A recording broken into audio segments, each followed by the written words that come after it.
ಗಾರ್ಡನನ್ನು ನೋಡಿದ್ದೀರಾ, ಮಾಡಿ ಮೇಲೆ ಇಟ್ಟಿರೋದು. ಬಟ್ ನಾವು ಮೀಶೋಯಿಂದ ಕೆಲವೊಂದು ಸೀಡ್ಸನ್ನು ತಗೊಬಂದು, ಹೂ ಸೀಡ್ಸನ್ನು ತಗೊಬಂದ್ವಿ. ಹಾಕಿ ಬರುತ್ತೆ ಇಲ್ವೋ ಅಂತ ಡೌಟಿಂದ ತೊಗೊಂಡು ಬಂದ್ವಿ. ನಿಜವಾಗ್ಲೂ ಒಂದು ಗಿಡ ಬೆಳೆದು ಹೂ ಬಿಟ್ಟಿದ ಮೇಲೆ ತುಂಬ ಖುಷಿ ಆಯಿತು. ಮೀಶೋ ಅನ್ನೋದು ಟ್ರಸ್ಟಬಲ್ ಅಂತ ಅನ್ನಿಸ್ತು. ನೋಡಿ, ಇದು ಸಹ ಮೀಶೋಯಿಂದ ತರಿಸಿದ ಗಿಡಗಳು. ಎಷ್ಟು ನೀಟಾಗಿ ಬೆಳೆದಿದೆ ನೋಡಿ ಗಿಡಗಳು. ಇಲ್ಲಿ ನೋಡಿ, ಈ ಒಂದು ಗಿಡ ನೋಡ್ತಿದ್ದೀರಾ, ಈ ಒಂದು ಗಿಡ ಸಹ ನಾವು ಮೀಶೋಯಿಂದ ಆರ್ಡ್ರ್ ಮಾಡೋಂಥ ಬೀಜದಿಂದ ಬಂದಿದೆ. ಎಷ್ಟು ಉದ್ದ ಬೆಳೆದಿದೆ ನೋಡಿ. ಹೂ ಅಂತೂ ತುಂಬ ಸಖತ್ತಾಗಿದೆ. ಇನ್ನೂ 4-5 ಬೀಜಗಳನ್ನು ಹಾಕಿದ್ವಿ, ಬಟ್ ಅದು ಬಂದಿಲ್ಲ. ಇದು 3 ಗಿಡಗಳು ಮಾತ್ರ ಬಂದಿದೆ ಅಷ್ಟೇ. ತುಂಬ ಖುಷಿ ಆಯಿತು.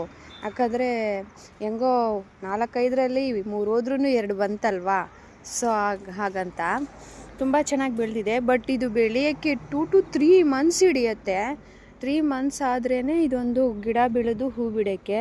ಬೀಜದಿಂದ ಮೊಳಕೆ ಬರೋಕ್ಕೆ ಒಂದು 30-35 ದಿನ ಹಿಡಿಯುತ್ತೆ.